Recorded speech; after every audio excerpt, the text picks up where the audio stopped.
Aloha everyone and welcome to Skincare with Hyram. If you don't know who I am, my name's Hyram and I'm passionate about teaching you how to perfect your skincare routine. So make sure you subscribe to my channel and hit the notification bell so that you can see my videos every single week. Welcome to round number 2. If you're an OG on my channel, or you've at least been watching for the last 9 months, you'll have seen that I once before did a reaction video to Madison Beer's skincare routine. And boy, did that video elicit a response that I did not expect. First of all, thank you guys for all the love on the video because it did get a lot of views. But my little YouTuber ass did not expect Madison Beer to reach out to me personally. Yes, the actual Madison Beer. I was shocked, blown away, overcome with surprise. And she was so nice, you guys. You know, I always get a little bit nervous when posting reaction videos because while I know that my intent is pure, I have no hard feelings for the people, I don't know if that's always how they're going to interpret it. I wouldn't be surprised if a lot of celebrities watch my videos and were like, I'm not a fan of that guy. F him and his niacinamide. Because at the end of the day, I am criticizing parts of their skincare routine and not everyone wants to hear that. But it's always so refreshing when celebrities do reach out and are so kind and grateful for the video I made. It just represents a level of maturity that I think should be celebrated, and Madison Beer was one of the nicest people to respond. I mean, she even did a whole live stream on her Instagram of her reacting to me critiquing her skincare routine, and I just found it on YouTube and it has over 1 million views. And she was so cute and so sweet the entire time. It was awesome. She's been very nice to me. But I thought I would do a round 2 because it has been 8 months. Wait, 8 months? 9 months? It's been 8 months. So it's been a little while since I saw her last skincare routine and I'm like, you know what? I want to see if it's changed. I want to see if it's developed. I did give her some recommendations. I have absolutely no fucking clue if she took them. It's fine if she didn't. I'm more than anything curious to see what she's going to use because I'm nosy. Clearly. So let's get into it. If you don't know me, I've worked as a skincare specialist, but I am not a licensed esthetician or a dermatologist, nor do I ever claim to be. That's not my path. That is not my journey at the moment. If you are struggling with anything serious within your skin, please go see your esthetician or dermatologist to get that shit treated. This is all just for fun and just to share my opinions on skincare. Hey guys, it's Madison Beer and I am here today to show you my everyday skincare and makeup routine. The first thing that I do when I wake up is I immediately... You know, it's so nice to see an actual formal video because last time I watched an Instagram story, that was the most I think she put out there about her skincare routine. So congratulations, what was that? Madison on landing Vogue. That's really impressive. The first thing that I do when I wake up is I immediately wash my face. Okay. Throw this on. And then this is my cleanser. I have struggled with my skin for the past I love that 3 years, I would say. I never really had acne growing up in my teenage years. It kind of hit me when I was like 19 and 20, and I'm now almost 22, and my acne is just kind of starting to settle and go away. 22? I forget she's so young. I mean, I'm 24. But still, when I see these ultra successful people and I see how young they are, I'm always like, what the hell am I doing with my life? Get it together, lazy. I'm kidding. We're all in different timelines. It's not good to compare yourself to other people, but that's mad impressive. 22, dang, what was I doing when I was 22?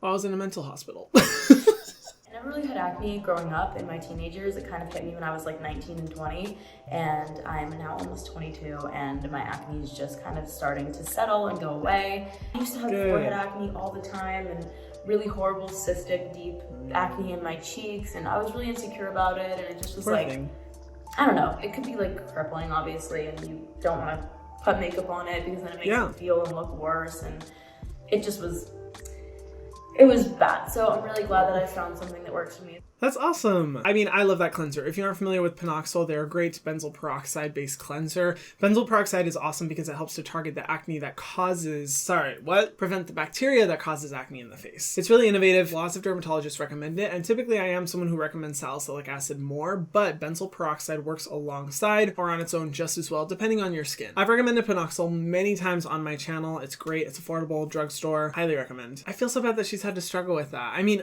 it's true what she was saying. Wearing makeup on top of cystic acne does create kind of this vicious cycle where you want to take care of your skin, make sure it's clean, make sure it's treated and protected, but you also want to be able to cover up your cystic acne, and you go through this difficult pattern of trying to resolve your acne. Not only that, I do have to say, I can't imagine how difficult it would be to be in the entertainment industry and be struggling with acne. More severe cystic acne, that is. And this applies to anyone, not just Madison Beer, but when you are in the entertainment industry, you are kind of held to a certain standard of what you should look like, how beautiful you should be, particularly as a woman. And of course, we as consumers do compare ourselves to what we see within the media, but I can't even imagine being a major player in the entertainment industry and having to compare yourself to that standard every single day. Maybe I'm overthinking it or getting too deep, but cystic acne is rough and it really does affect your self-perception, and where the expectation is that acne will kind of like solve itself once you're done being a teenager.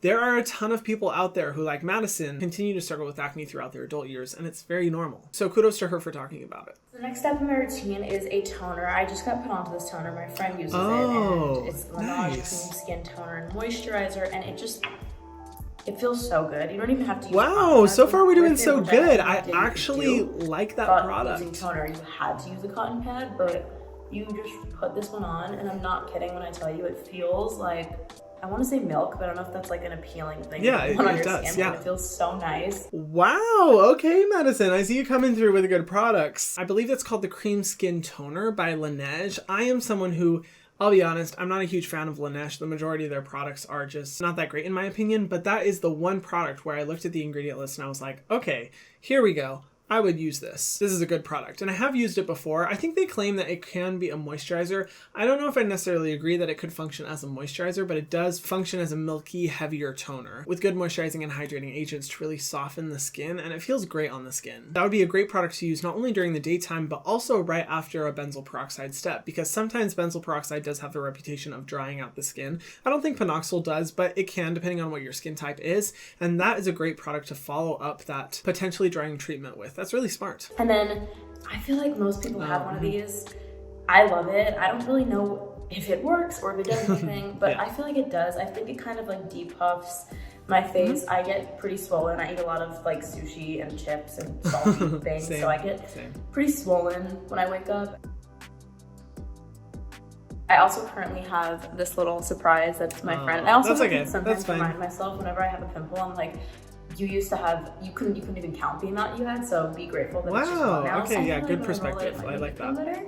Maybe it's making it worse, but this does something to my brain that makes me think it feels better. You know, she's doing great so far, and let me just say, that is a drastic improvement to what I remember from her last skincare routine, because if I remember right, there was moments that I was, horrified. I primarily remember her taking a makeup wipe and going like right up underneath her eye and dragging aggressively. And I just can't get it out of my brain. And so seeing her go in so gently with really good products in her routine so far, I'm impressed. This is great. I'm loving this so far. I love that she didn't speak to a face roller like, this is how, you achieve an anti-aging look, or this is how you treat all these problems, or speaking over excessively about lymph nodes. In reality, facial rollers are great because they are a luxurious experience. They can help with the absorption of your skincare products, but in terms of like actual data showing how they could be effective, not only from like a depuffing and lymph node perspective, which is what most people claim the main benefits of it are, but also from an anti-aging perspective. And she said it helps with depuffing, which is honestly the main thing that I notice face rollers helping with, not really much else. They're great for depuffing the skin. If you want a trick, bitch, you don't need a skincare fridge. It's totally not necessary. Just put it in your normal fridge. In the morning, just dot some face cream and then just go in with the roller and magic. It's amazing. But it can be a little bit traumatizing when you first apply it to your skin in the morning when it's freezing cold and you're not used to the cold. And I may or may not let out a scream. We'll never know. So just be aware of that. It is a lot, but it feels nice. Next step I do is my moisturizer. Oh, okay. And I really like this moisturizer. It's like whipped and it comes out in this really cool, fancy schmancy way. She must have really dry skin. Having acne would make you want to get into skincare, but it actually made me really scared of it because it would hurt and I would be terrified that it was going to make it worse, because sometimes it would, and sometimes I would have a really bad reaction to something and then I would feel terrified to ever use anything again. So I kind of just stopped messing with it when I was going through that. And then I would say like quarantine, mentally I was kind of just going through a really tough time, as I'm sure a lot of people were, and so it was kind of my way of spending time with myself at the end of the day and just like, that's awesome. I'll thank my body and my heart for working so hard and overtime every single day, and I think skincare is a big part of that, because I'm just like thanking my skin and my body for protecting me, and just like it's cheesy, I know, but no, I actually really like that. I think that everyone should do things like that because they really can help boost your mental health. Wow, I've never heard it put into words like that, but I really like that. That's cool. You're thanking your skin. You're thanking your skin for operating, for functioning, for taking care of you. You're thanking your body. I mean, we're in the middle of a pandemic. That's the perfect time to start doing that. I love that perspective. I mean, tons of people have taken to skincare during quarantine, which Love y'all. That's the reason you're here and I love you for it. But it kind of speaks to what I'm always talking about when it comes to skincare. It's about self-care. It's about meditation. It's about health. It's about taking care of yourself. It's not just about aesthetics. So she goes in with the Drunk Elephant moisturizer. That one is actually really, really thick. So my assumption is that she has really dry skin if she's going in with the cream skin from Laneige and then this moisturizer. I actually think that's really smart because, like I said before, sometimes benzoyl peroxide can have drying effects, and she's really making sure that she's taking care of the moisture barrier by using an extra rich and thick moisturizer. It also makes me happy to see because a lot of people who struggle with acne are always so scared to use heavier, thicker, richer products that are really focused on moisturizing the skin because they think it's going to block their pores. When in reality, there are so many people out there who are breaking out because their skin doesn't have enough moisture.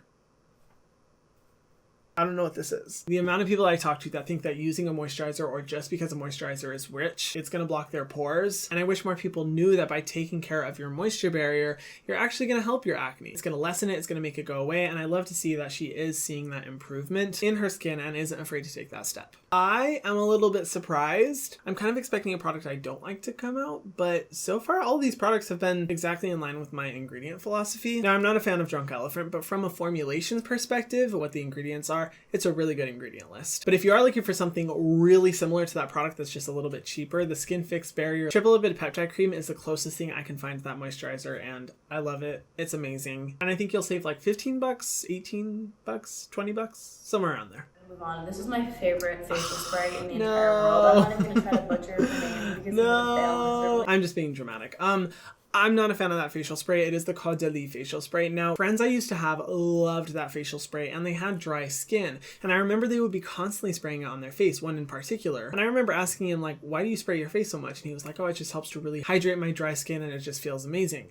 And then I went and looked at the ingredient list and it's a hydrating mist. And the second ingredient is denatured alcohol. What? I was so confused because I get it, denatured alcohol can be a delivery agent, but if you're making a hydrating face mist and the second ingredient is alcohol, even if it is a delivery agent, it's still likely to be more drying, if anything, because you're continually reapplying it on your face over and over and over and exposing your skin to that level of alcohol. And the rest of the ingredients I wasn't impressed with, not to mention the crazy high price point. So yeah, not a fan of that mist. The good thing though is that she goes in with a very rich moisturizer beforehand and the cream skin. So I'm not too concerned for her specifically when applying that facial mist because she's already really moisturized her skin very well. And even though I don't like the fragrance, the rest of her routine is fragrance free. So if this is the one step that does have, some fragrance in it, then I think it's fine because I'm all about fragrance minimalism, reducing as much fragrance as possible from your routine just to curb that possibility of irritation. And she's done a great job of that. So last step in my skincare routine before we go into the makeup, sunscreen, which I'm excited about, is this La Mer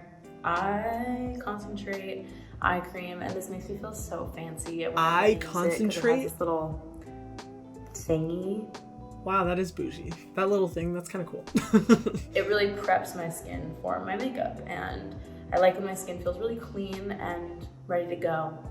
And I feel like my makeup sits on my face a lot better. Jesus! La Mer the Eye Concentrate?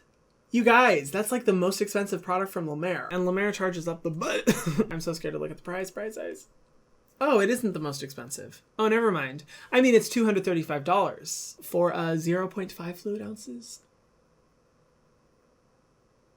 Yeah, I can't handle that price point. That is so expensive for an eye cream of all things. Let me look at the ingredients though. I mean, I feel like I don't need to because I already know La Mer ingredients are not great. But whoa, this is one of the longest ingredient lists I've ever seen for an eye product. Oh my god. Wow. The ingredient list is so long. When it comes to ingredient list length, I'm not the most picky person. I'm not like the person that's like, it has to be less than 10 ingredients. But for an eye product, your under eye area is the most sensitive part of your face and it can react very easily. So when I see eye products that contain a shit ton of ingredients, I get a little nervous because every single one of those ingredients is just an additional chance that you could be seeing an allergic reaction or sensitivity. Now, don't get me wrong, this does have a lot of good ingredients, like their signature seaweed extract, sunflower, sweet almond, but it does have eucalyptus essential oil, lime extract, and undisclosed fragrance, which in an eye cream is just... Nope, I wouldn't even pay $20 for that. But I get it. People don't necessarily use La Mer because they're like, this is the best skincare on the planet, so I'm gonna buy it. People do it to feel fancy. I get it. I understand. I don't recommend it. This would be the one part of the skincare routine that I'm like, nope, not a fan. But I understand the reasoning. I would say the thing that concerns me most about this routine, Madison, Where's the sunscreen? You said that was the last step of your skincare routine? I'm crossing my fingers that she uses a sunscreen, because if she doesn't, this whole routine will be for naught. Now, this amazing trend of soap brows, which whoever came up with that is genius. It's literally a block of soap. Take a spoolie brush and you really get soap in there. Just brush through your eyebrows. And again, I don't know. Okay, eyebrows. I don't really use foundation technically. It's a skin tint is what it's called. Okay. Oh, okay, so that's the Glossier skin tint. Does it have an SPF? Oh, it doesn't. And the last thing that I do, and this is if I'm feeling real fancy, give myself a spray of the same stuff I used at the beginning, a light spray. Madison, I feel so let down. There wasn't any sunscreen. You know, that particularly makes me a little nervous because, while yes, she does have a little bit of a deeper skin tone as comparison to someone like me, her skin is still pretty susceptible to the sun, and given that she does struggle with breakouts and acne, that is why you absolutely need to be using a sunscreen, because the sun will only make that damage way worse. And I didn't realize this even earlier because her previous skincare routine she actually did at nighttime. This is the first time I've seen her daytime skincare routine, and there's no sunscreen. I was at least hoping for something to be in the makeup that she used, but apparently not. Well, we were doing so good. Before I get into my overall thoughts, I do want to give some sunscreen recommendations in case, Madison, you are watching this, or in case you're someone new who's like, oh, sunscreen? I didn't realize I needed to use it every day. Yeah, bitch, you do. It's the most important part of your skincare routine, and if you don't have a sunscreen, the other stuff isn't gonna matter. Some ones I think Madison would like because she uses a tint and not necessarily like a full coverage foundation from what I saw. The Bliss Block Star SPF is awesome because it has a really nice tone that blends into the skin easily. I love it because it feels like not a heavy sunscreen, and it kind of leaves like a matte finish to the skin, which is nice because sometimes sunscreens can be extra glowy. Or even the Biossance Squalane SPF, because that one's also great for drier skin. It feels like a nice moisturizer, blends into any skin tone. It's awesome. Any of those would be amazing, even just a little bit. Please, please, please do it for me. But what are my overall thoughts on this routine? I thought she started the routine off great. As you guys saw, I think the first 3 products that she uses from a formulation standpoint are awesome. I think she's doing everything right.